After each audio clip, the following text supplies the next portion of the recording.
20 पशुओं से हमने शुरू किया था। तो शुरू में तो पार्टनरशिप के चैलेंज थे, उसके बाद छोटे मोटे चैलेंज चलते रहे। हमारे से गलती ये हुई कि हमने सीख के नहीं किया। सीखने का मतलब ये नहीं है कि 5-10 दिन की ट्रेनिंग नहीं की। सीखने का मतलब ये है कि किसी फार्म पे नहीं सीखा। तो फार्म पे अगर सीख लिया जाए, क्योंकि बहुत सारे फार्म चल रहे होते हैं जो कामयाब डेयरी फार्मर होते हैं, अगर वहाँ हम कुछ समय लगाएं अपना सीखें। बाकी जो हम काम करते हैं, अगर कोई लकड़ी का काम करेगा तो वो भी लकड़ी वाले मिस्त्री के साथ 2, 4, 6 महीने लगाता है। कोई लोहे का काम करता है वो भी किसी मिस्त्री के साथ समय लगाता है। लेकिन डेयरी में क्या होता है कि हम समय नहीं लगाते, हम सीधा पैसा लगाते हैं। तो अगर मैंने भी पहले सीखने पे समय लगा लेता तो जो दिक्कतें मेरे को आई हैं वो नहीं आती। तो आज मैं सभी को यही कहना चाहता हूँ कि आप भी अगर करें तो 5 पशु से शुरू कर लें, क्योंकि जो प्रॉफिट होगा वो 5 पशु से कम होगा और जो नुकसान है वो भी कम होगा। तो जानकारी 5 से भी उतनी आएगी, 10 से भी उतनी आएगी। क्या खिलाना पिलाना, कैसी बीमारियां आती हैं ना। तो मतलब 2 साल आप 5 पशु से रखें, पशु फिर अपनी ब्रीड बनाएं। अपने को लगता है कि पशु महंगा खरीद लेंगे, तो महंगे पशु खरीदने से कोई आपको अच्छा पशु नहीं मिलेगा। अच्छे सीमें लगाएं, 5 पशु अपने अच्छे रखें। अब सरकारी सीमन बहुत अच्छे आ रहे हैं, वो लगाएं। ये नहीं है कि कोई आपको लगे कि 1000-1500 वाला सीमन लेना है, कि बढ़िया बुल इनामी बुल का आपने सीमन नहीं लगाना, कि उसमें पता नहीं है वो अच्छा बुल है या अच्छा बुल नहीं। तो आप 5 पशु से शुरू करें, हरे चारे का इंतजाम रखें, फीड का इंतजाम करेंगे, सीख के आएँ। जैसे आपने ट्रेनिंग ले ली है, इसके बाद भी आप सीखने का प्रयास जरूर करें, क्योंकि मैंने देखा है कि तो जो अपने फार्म में ब्रीड पैदा होगी वो सबसे अच्छी ब्रीड होगी। अब इनको कौन सा सीमेन लगा है, इसकी माँ का रिकॉर्ड का भी मेरे को पता है, इनके बाप के रिकॉर्ड का भी मेरे को पता है। तो घर में आपके अच्छे पशु अच्छी परवरिश से बन सकते हैं। तो अच्छा पशु बाहर से नहीं मिलेगा। मेरे को कई लोग कहते हैं कि कोई अच्छी कटड़िया हो तो मेरे को देना, तो मैं कहता हूँ अच्छी तो मैं रखूंगा, अच्छी तुम्हें क्यों दूंगा। अच्छा पशु कोई नहीं देता, ये मान के चलो। ये हो सकता है कि मेरे पास 20 लीटर वाली हो, कल को मैं 15 लीटर वाली निकालूं, वो आपके घर में बहुत बड़ी हो, लेकिन अच्छा पशु आपको कोई नहीं देता, छटनी वाला पशु ही मिलेगा। इसलिए आपने कोशिश ये करनी है कि बच्चे जरूर पालें। आज कितनी भैंसें हैं जो गाभिन नहीं होती, तो वो सारी स्लॉटर में चली जाती हैं, कटी कोई पाल नहीं रहा। तो देखिए कि 4-5 साल के बाद क्या हालात होंगे। आज घरों में कोई पशु नहीं रख रहा, सारे सोच रहे हैं मोल दूध ले लेंगे। मोल तो तब लेंगे जब पैदा होगा। तो आज ये समस्या भी है कि घरों में पशु नहीं रख रहे, लेकिन समाधान ये है कि अगर हम रख लेंगे तो हमें प्रॉफिट होगा। 4-5 साल बाद आप देखना विदेशों से भी दूध आना शुरू हो जाना है। अभी वो गाय का दूध आएगा, भैंस का दूध नहीं आएगा। तो मैं आपको कहूँगा अगर आप पहली बार रख रहे हैं तो भैंस रखें। भैंस अपने लिए ज्यादा फायदेमंद है। मेरे को कई लोग पूछते हैं कि भैंस आपने क्यों रखी।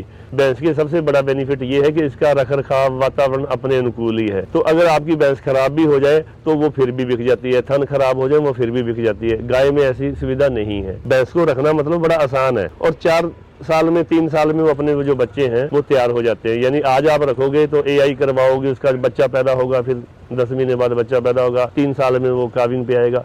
तो 4 साल का सब्र भी करके आए। लेकिन इसका मतलब ये नहीं है कि प्रॉफिट साथ की साथ नहीं है। काम तो साथ की साथ भी चलता रहेगा, प्रॉफिट तो साथ की साथ भी आएगा। लेकिन 4 साल के बाद क्या आपका प्रॉफिट जो है वो ज्यादा हो जाएगा। क्यों कि आपके पास बच्चे बढ़ेंगे तो आप कुछ पशु बेचोगे भी। आज जमींदार क्या करता है कि ठेके पे जमीन ले लेता है, तो उसको लगता है मैं जमीन ठेके पे ले लूं। अगर उसने 1 किला जमीन ठेके पे लेनी है तो उसके 60-65 हजार रुपए उसका ठेका हो गया। तो 60-65 हजार की भैंस ही आ जाती है। तो भैंस अपने पास भी रहेगी। ठेके वाला सोचता है कि मेरे को 10,000 ठेके में बच जाएगा, पता नहीं मौसम ठीक रहा बचे ना बचे। लेकिन अगर आप देखें 30-35 हजार आपको एक भैंस, अगर आप खुद काम करेंगे तो आपको प्रॉफिट आ जाएगा, ठेके वाली जमीन में वो नहीं आएगा। तो ये आप डेयरी फार्म जरूर करिएगा। ये नहीं है कई बार आप ट्रेनिंग ले लेते हैं, सोचे लोन ले लेंगे, किसी और काम पे लगा लेंगे, अपना गुजारा बन जाएगा। जो आप लोन ले वो सिर्फ भैंसों के ऊपर ही खर्च करें, और बहुत बढ़िया शेड ना बनाएं। छप्पर छुपर से अपना जुगाड़ करके काम चला सकते हैं, कोई भी छोटा मोटा जुगाड़ कर लें। क्यों ये जो भैंसें हैं ये पेड़ों के भी नीचे रह जाती हैं और छप्पर के भी नीचे रह जाती हैं। HF वगैरह को संभालना थोड़ा मुश्किल काम है, भैंसों को संभालना जो है वो बहुत ही आसान काम है। डेयरी जरूर करिएगा। डेयरी के लिए बहुत अच्छा समय आ गया। पहले दूध बेचने लगता था कहाँ बेचेंगे, तो अभी मार्केट आपके अड़ोस पड़ोस में बड़ी बन जाएगी। और दूधी के डिब्बे में आपने दूध नहीं डालना। जितना भी दूध हो 5 पशु रखो, उसमें ये ध्यान रखो कि पशु की अपने गाभिन समय पे होता रहे, उसकी काविंग जो है वो बच्चा समय पे देता रहे, दूध अपना पास बना रहे। अगर दूध नहीं भी बनता, कम भी होता, तो अगल बगल से खरीद के भी साथ में वो बिजनेस भी शुरू किया जा सकता है। तो अब मार्केटिंग बड़ी आसान है। 50 से 60 रुपए दूध अब गाँव में बिक रहा है भैंस का। तो दूधी के डब्बे में डालोगे तो वो 40 रुपए मिलेंगे। 10-15 रुपए आपको दूध से आएंगे भैंस के द्वारा, और इतने ही आप मार्केटिंग से कमा लोगे। तो अब ये करना पड़ेगा, दूध उत्पादन भी करना पड़ेगा और मार्केटिंग भी करनी पड़ेगी। ये बड़ी आसान है। अभी हम दूध की पैकिंग करके बेच रहे हैं, वो 65 रुपये जा रहा है। जो यहाँ से दूधिया ले जा रहा है वो 50 रुपये ले जा रहा है। तो अभी जो 15 रुपये का फर्क है उसमें 5 रुपये हमारा बेचने का खर्चा है, तो 10 रुपये तो मार्केटिंग के ही आ गए। तो इससे भी बहुत अच्छी इनकम अपनी खड़ी हो सकती है। तो आप ट्रेनिंग ली है तो आप स्टार्टअप जरूर करिएगा। हम यहाँ डेयरी फार्म में अभी प्रैक्टिकल ट्रेनिंग सेंटर भी बना रहे हैं। जो बंदा डेयरी करना चाहता है वो पहले 4 महीने हमारे पास लगाए या 1 साल लगाए। 2 तरह के हमने प्लान बनाए हैं कि वो खुद करना नहीं चाहता, हिम्मत नहीं बनती या उसको पता नहीं कैसे करना है, वो 4 महीने की प्रैक्टिकल ट्रेनिंग यहाँ भी ले सकेगा अपने 5 पशु रख के। उसके बाद वो अगर हमारे से पशु लेगा तो वो सिक्योरिटी जमा करवाएगा, अपने पशु रखेगा तो वो ले जा सकता है अपने पशु। तो उसको सिखाएंगे भी कैसे करना है, कैसे दूध बेचना है। तो थोड़ा समय लगाओ सीखने के ऊपर भी, रोजाना सीखना पड़ेगा। ये नहीं कि आपने ट्रेनिंग ले ली है तो अभी आपकी ट्रेनिंग पूरी हो गई है। तो सीखने से काम जो है वो 100 गुना आसान हो जाता है। सीखने के ऊपर ध्यान दीजिएगा। अभी तो सरकार भी बड़ी सपोर्ट कर रही है, लोन भी दे रही है, और भी कितने ट्रेनिंग कैंप लगाते हैं, डॉक्टर्स भी आपको सपोर्ट करेंगे। तो आप ट्रेनिंग लेने के बाद 5 पशु से कम शुरू करिएगा। और एक हम यहाँ और भी काम शुरू कर रहे हैं कि अब छोटियाँ फैमिली हो गई हैं तो अकेला बंदा बड़ा काम नहीं कर सकता और साझा काम उसको करना नहीं आता। हम देखते हैं ना पार्टनरशिप अब चलती नहीं, तो हम यहाँ जो डेयरी में ट्रेनिंग देंगे वहाँ हम ये पार्टनरशिप भी सिखाएंगे कि 4 लोग मिलके काम कैसे करें। एक बंदा 5 पशु रखेगा, वो कहीं आ नहीं सकता, जा नहीं सकता। अगर ज़्यादा लोग हैं तो ये हो सकता है। आगे चल के ये हो सकता है कि एक बंदा 5 रखे और 4 लोग मिलके 20 पशु रख लें और उसमें डेयरी का भी काम चलता रहे, अपने गाँव के कुछ पार्टनर में ला लें। और पार्टनरशिप क्यों नहीं चलती, हिसाब किताब रखते नहीं हम। तो भैंस की कब वो गाभन हुई ये भी कापी पे नहीं लिखते। ये दशहरे से बाद में हुई थी, कोई त्योहार आएगा त्योहार से 10 दिन आगे पीछे कर लेते हैं। तो मतलब कुछ न कुछ ऐसा बना लेते हैं, घर में कोई कॉपी नहीं लगाते। तो ये रिकॉर्ड मेंटेन नहीं होगा। रिकॉर्ड मेंटेन नहीं होगा तो पार्टनरशिप भी नहीं चलेगी। पार्टनरशिप में तो हिसाब किताब जरूरी है, कितना दूध हुआ, कितना खर्चा हुआ, कितना प्रॉफिट हुआ, ये सब चीजें हमें देखनी पड़ेगी। एक आपने डिवर्मिंग और वैक्सीन का जरूर करना है। अभी वैक्सीन के ऊपर रहता है कान में टैग नहीं लगाते, तो आप टैगिंग जरूर करवाइए। जो सरकारी टैग आता है वो जरूर लगवाइए। अभी अपने पशुओं को आप देखेंगे 2-2 टैग लगे हुए। एक हमारा अपना टैग लगा हुआ है जो 1 नंबर से शुरू होकर आगे पशु में जाता है, एक सरकारी टैग लगा हुआ है। सीखने में रोज 1 घंटा जरूर लगाइए, तो डेयरी में आपको प्रॉफिट आएगा। अगर मार्केटिंग करेंगे तो पहले दिन से कमाई साथ की साथ शुरू हो जाएगी। 4 साल अगर हम डेयरी में टिके रहेंगे, मन लगा के सीखते रहेंगे, करते रहेंगे, तो ये बहुत अच्छा बिजनेस है। इसमें सुबह से लेके 10 बजे तक काम है, शाम को 4 से लेके बाद में काम है।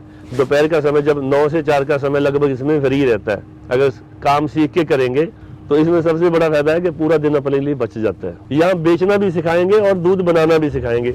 अब ये बोतल लेके मैं और मेरी मिसेज बैग उठा के बाजार जाते हैं हुड्डा में, वहां जाके हमने उनको दिखाते हैं। मैं बताता हूँ ऐसा दूध है, ऐसी डेयरी फार्म है, ये गाय का है, भैंस का। मेरी जो मैडम है वो दिखाती है कि ये बोतल है, ये गाय भैंस का दूध है, ये गाय का दूध है, ऐसे सील लगी, फार्म से पैक होके आएगा। तो पहले मेरी मिसेज भी कहती थी कि मेरे को बताने में शर्म आती है। मैंने कहा 2 दिन मेरे साथ रहो, शर्म नहीं आएगी। कुछ भी काम करते हैं पहले जब ससुराल जाते हैं तब भी शर्म आती है ना। जिंदगी में जो भी काम पहले शुरू करेंगे शर्म आएगी, 2 दिन आएगी, करते रहेंगे, कोई शर्म नहीं आएगी। शर्म किस काम में आनी चाहिए? अगर हम बेईमानी करते हैं, चोरी ठगी करते हैं, गैर कानूनी काम करते हैं, गैर सामाजिक काम करते हैं, तो हमें शर्म आनी चाहिए। दूध तो बड़े सम्मान की बात है कि हम लोगों को अच्छा दूध दें। तो आप ये मार्केटिंग करिएगा। ये हम यहाँ सील लगा के पैक करके वहाँ पहुँचाते हैं, तो लोगों के घर तक फार्म से सीधा पहुंचेगा। आगे चल के हमारा ये प्लान है कि हम लोगों के घर खाने वाली चीजें पहुंचाएं। हम आगे फार्मिंग कर रहे हैं, यहाँ फ्रूट लगाएंगे, सब्जी लगाएंगे, दाल, आटा, चावल, जो भी फार्मर जो कस्टमर को चाहिए वो यहाँ से जाएगा। अभी हम इसलिए एक ग्रुप तैयार कर रहे हैं जो हमें मार्केटिंग में सपोर्ट भी करेगा और ये प्रोडक्शन में भी करेगा। हम आगे कुछ डेयरियां खुलवाने का भी प्लान कर रहे हैं। जो डेयरियां बंद हो गई हैं उनके शेड पड़े हैं, जो बेच नहीं चाहता वो बेचे ना, जो नए काम करने वाले हैं वो वहां आके काम करें। जो अभी शेड लगा पड़ा है तो नए शेड लगाने की जरूरत क्या है, वहीं जाके कर लो। जो अपना फार्म छोड़ रहा है तो 1 साल उसमें काम कर लो, उसके बाद अपने सेटिंग कर लेना, वही पशु ले लेना, वही शेड का सामान लेना। तो जो बेचने वाला औने पौने दाम पे बेच रहा है, खरीदने वाला दुगने दाम पे खरीद रहा है। तो इसमें एक ऐसी सेटिंग बना रहे हैं ताकि जो छोड़ रहा है उसको भी लॉस ना हो, जो नया करना चाहता है उसका भी ज्यादा खर्चा ना हो। ओके, 2 बंदे 3 बंदे इकट्ठे होके 5 पशु 7 पशु रखोगे तो प्रॉफिट कमा सकते हो। भी एक बंदा दूध बेच आया, एक ने पीछे पशु देख लिए, ठीक है, जो बच्चे हुए, ठीक है, खुद रखे, उस हिसाब से मेंटेन किया कि आगे दूध बढ़े। नहीं तो ज्यादातर क्या होता है कि कट्टा तो चलो मजबूरी है बेचना, बेच देते हैं। कट्टी भी आपा ठीक है भैया, साल की होगी, 1.5 साल की होगी, टपा दो। अब अगर आप सही तरीके से कैलकुलेशन मान के चलोगे तो 3.25 साढ़े 3 साल में अगर आपने सही खुराक दी गई हो तो आगे की तैयार हो जाती है कट्टी, ठीक है। और आप नई भैंस लेने जाओ सही दूध देने वाली, तो पहले ब्याज की दूसरे ब्याज की आपको 70-75 हज़ार की मिलेगी। वही कट्टी अगर आपने खुद की अपने पास रखी हो 3.5-4 साल के अंदर, तो आपको उस पर खर्चा लगभग 35 से 40 हज़ार आता है।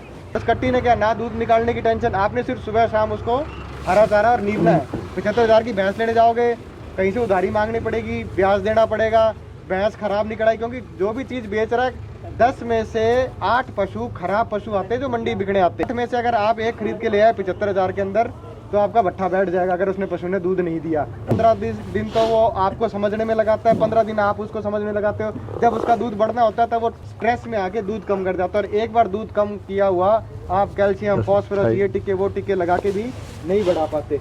घर की पाली हुई भैंस आपकी 3 लाख की भी हो सकती है, 2 लाख की भी हो सकती है। अगर बाहर से लाएंगे तो 3 लाख आप नहीं लगा सकते। 70-80 हज़ार में बंदे की कैपेसिटी खत्म हो जाती है। अगर बाहर से आप कहो 3 लाख की भैंस लानी है, नहीं लानी। अगर आपने अच्छा टीका लगा दिया अच्छी भैंस से, क्या पता वो 3 लाख की भैंस निकले।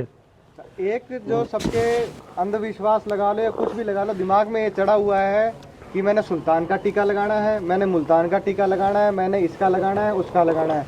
सुल्तान, मुल्तान, खालिस्तान सारे के सारे सरकारी टीकों से ही तैयार हुए हैं। कोई भगवान नीचे आके गोद में नहीं दे करके तभी ये तेरा सुल्तान है। सरकारी टीकों से सारे बने हुए हैं। अगलों ने उनकी खुराक उस हिसाब से रखी कि वो दिखने में अच्छे हैं, ठीक है। दिखने में अच्छा होने का मतलब ये नहीं है कि उस टीके का अगर आपका पशु आता है, ठीक है, तो ज़्यादा दूध बड़ा आएगा।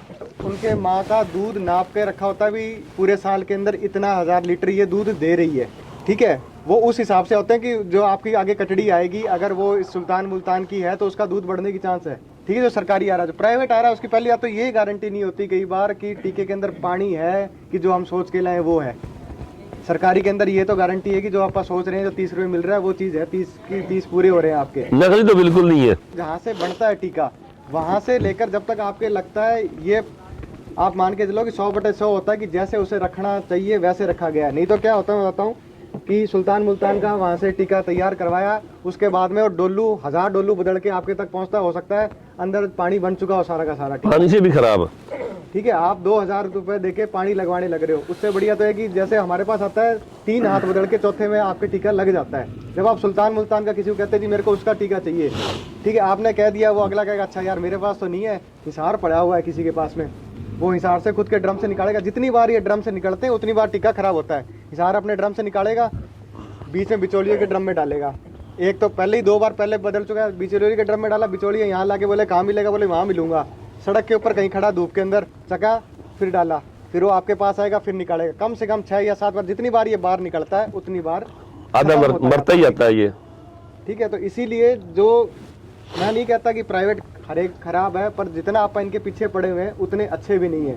दूसरा क्या होता है, अपने को अपनी पशु की नस्ल उसके अंदर जोर देखना चाहिए। कई बार क्या होती है, झोटी बेचारी छोटी सी होती है, सुल्तान मुल्तान जाने के समय हालात बिगड़ जाते हैं बुरी तरीके से। और आपने खुद ने भी देखा हो, कई बार होता है जी कटड़ा या कटड़ी ज़्यादा बड़ी थी, इस चक्कर में भैंस मारी गई, ठीक है। तो ये चीज़ें कई ध्यान रखने वाली होती हैं। और आप अपने वो 1500-2000 लगाते, जबकि सरकारी टीका संस्था में जाओगे 30 रुपये में लग जाता है, घर पे 150-200 रुपये में लग जाता है। तो सुल्तान मुल्तान संस्था पे तो लगता नहीं, 2000 रुपये घर पे लगता है, वो भी अगर पानी लगा के तो 2000 का पानी हो गया आपका।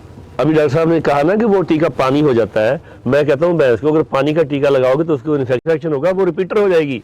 तो इसलिए ये जो है ना, अभी हमारे पास हम भी प्राइवेट टीके खरीदते हैं, हमें 50 रुपये से लेके 200 रुपये का मिलता है। कुछ लोग हमसे भी परचेज कर लेते हैं, जो 200 का टीका है वो 2000 में लगाते हैं। आप हिसाब लगा लो, आपकी तो कुछ बने ना बने, उनका तो बन गया ना।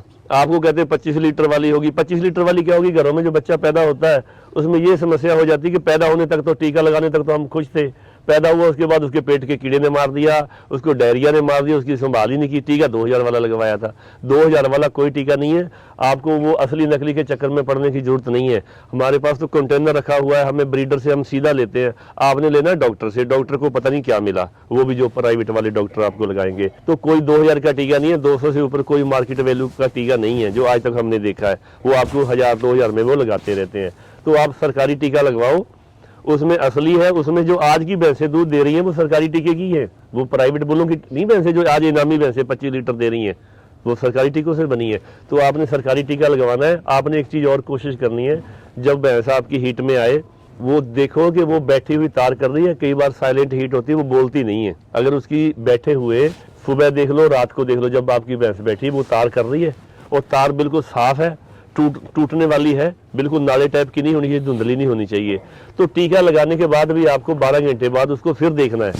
अगर 12 घंटे बाद देखा कि तार तो अभी फिर साफ आ रही है उसकी, तो उसको फिर आप 12 से 18 घंटे में, जैसे सुबह शाम का आपको समय मिले, तो उसको 24 घंटे से पहले पहले आप वो दोबारा एआई करवा दो उसकी। क्योंकि अब अगर आप 100-150 में करवा रहे तो 2 एआई करवा सकते हो। अगर आपका 1000 लग गया ना तो दूसरा 1000 आप नहीं लगवाओगे। तो इस चीज़ का ध्यान रखो कि 2 डबल डोज उसको लगवाने की कोशिश करो अगर उसकी दोबारा हीट में है। तो गाँव वाले डॉक्टर, जो आपका अच्छा डॉक्टर है आपके साथ है, उससे बना के रखो। फीड वाले के साथ भी संबंध बना के रखो। डेयरियाँ फेल होने का मेन कारण ये होता है कि फीड वाले के साथ बिगड़ जाती है और डॉक्टर के साथ भी बिगड़ जाती है। अगर आप डेयरी करेंगे, बिजनेस करेंगे, 4-5 साल समय लगाओ। मेरा इस साल 5वां साल है। 4 सालों में पहले तो मैं भी ये गोबर मैं भी उठाता था, चारा मैं भी काट के लाता था। अब बाकी काम हो रहे हैं ना, अब मैं आएगे को अटेंड कर लेता हूँ, जा भी लेता हूँ, प्लानिंग कर लेता हूँ। तो अगर मजदूरी करेंगे तो सारी उम्र करेंगे तो शाम को आएगा, नहीं तो बंद। अगर बिजनेस करेंगे 4-5 साल काम कर लो, फिर आता ही रहेगा। आप भी बड़े डेयरी फार्मर बन सकते हो, बस एतवार आ जाना चाहिए कि यार मैं बन सकता हूँ, भरोसा आ जाए कि मैं भी कर सकता हूँ। तो एक ना बिजनेस मीटिंग मैंने देखी थी, उसमें जो मोटिवेटर था वो, वहाँ इंग्लिश बोलने वाले ज़्यादा लोग थे। वो पहले 15 मिनट ये लगाता था, I can do it, I can do it. वो कहता था कि पहले ये नारा लगाओ, मैं कर सकता हूँ, मैं कर सकता हूँ। एक बार भी तो बता सकता था। वो कहता तुम में हिम्मत आ जाए कि ये तुम्हारे में, जैसे बच्चों को पहाड़ी नहीं सिखाया करते थे बार बार बार बार, है ना, वो ऐसे सिखाता था कि ये बोलो कि मैं कर सकता हूँ, तुम में हिम्मत आ जाए। जरूर होगा, आपके पास भी 100 भैंसें हो सकती हैं। वो लड़का है केशव, इधर आना, इसके पास एक भी पशु नहीं है। ये उत्तर प्रदेश से सीखने के लिए आया 1 साल के लिए। इतना काम करता है, ये दूध भी बेचता है, दूध निकलवाता भी है, चारा पट्टा भी देखता है, हिसाब किताब भी देखता है, सब काम देखता है। इसके पास एक भी पशु नहीं है। ये कहता है मैंने 100 पशु करने हैं। अभी इसके पास एक भी पशु नहीं है। अगर इसकी यही हिम्मत बनी रहती है तो इसके पास 100 भी हो जाएंगे। अंदर से तो आना चाहिए, अंदर से तो आना चाहिए, अंदर से भरोसा आना चाहिए। तो भरोसा बनाने की बात है। जितने लोग आप करना चाहते हैं या कर रहे हैं, तो भरोसा तो डेयरी फार्मर ही दे सकता है आपको। अभी गोबर में हमें काफ़ी परेशानियां हैं 4 साल के बाद भी। अभी हम क्या है कि इधर आपने कुआं भी देखा होगा, जब से आए तो कुआं भी है ना। अभी इसमें क्या है कि सारा गोबर कुएं में आया करेगा। डेयरी फार्म में आपको इस साल के में ही आपको गोबर देखने को नहीं मिलेगा। ये नहीं कि गोबर जा रहे थे गोबर था। एक मशीन आएगी, हम खुद बनाएंगे, बैटरी से चलने वाली। वो सारा गोबर, जितना गोबर हुआ लाएंगे, कुएं में जाएगा। इसके बाद एक मशीन बनेगी जो उठा के इसको बायोगैस में डालेगी। बायोगैस से जो वेस्ट निकलेगी तो हमें गैस मिलेगी। जो वेस्ट निकलेगा उसकी एक मशीन आएगी जो पानी को अलग कर देगी, सूखे को अलग कर देगी। जो सूखा है वो 5 रुपये किलो बिकेगा, जो पानी है उसका बायोगैस से निकलने वाला 2 रुपये लीटर बिकेगा। अगर दोनों की हम एवरेज लगा लेते हैं, वो 3 रुपये की लगभग उसकी एवरेज बैठेगी। अगर अपने फार्म में लगभग 2 टन माल निकलेगा डेली, 2 टन माल, पेशाब और गोबर। अगर उसको देखें तो वो 6000 का बनता है डेली का, और 6000 का ही हम पशुओं को हरा चारा देते हैं। तो यानी कि हरे चारे से गोबर, गोबर से हरा चारा। ये हमारी पॉलिसी है कि हम करके दिखाएं। कहते हैं बातों से बने बात, तो फिर बात ही क्या है। बातों से बात नहीं बनती, अगर हम करके दिखा देंगे तो देखने वाले का हौसला बढ़ेगा। ये चीजें फिर हम फैलाव करेंगे। सपना यही है कि पहले हम करके दिखाएं। अभी हम आपको कहें कि बच्चों के सींग नहीं रखने चाहिए, तो हमारे बच्चों के होंगे तो आपके ऊपर कोई प्रभाव नहीं पड़ेगा। तो इस तरीके से क्या है कि आप मनोबल बना के रखें, हमारे टच में रहें। हम सभी को फ्री सर्विस देते हैं, क्योंकि हमें भी बहुत सारी सर्विस फ्री मिलती है। हमें इतने लोग सलाह देते हैं, सहयोग देते हैं, उत्साह बढ़ाते हैं, तो ऐसे हम भी जो वो हमें सहयोग सलाह मिलती है हम आगे बढ़ाते हैं। मेरा सपना है कि मैं लाइफ में अपनी डेयरी के साथ मैं 100 डेयरी और देखूं, वो भी सिरसा में। जो चल रही है वो बढ़िया चले, जो बंद होने वाली है वो बंद ना हो और कुछ नहीं खुले। तो हो सकता है कल को आप में से भी कुछ लोग हों जिनके पास 10, 20, 50, 100 जानवर हों। तो आप पूरी मेहनत करिएगा और हौसला बुलंद करिएगा, और जाना अपने आप को 10 बार बोलना कि मैं कर सकता हूँ, फिर होगा। नकली दूध बंद होना चाहिए।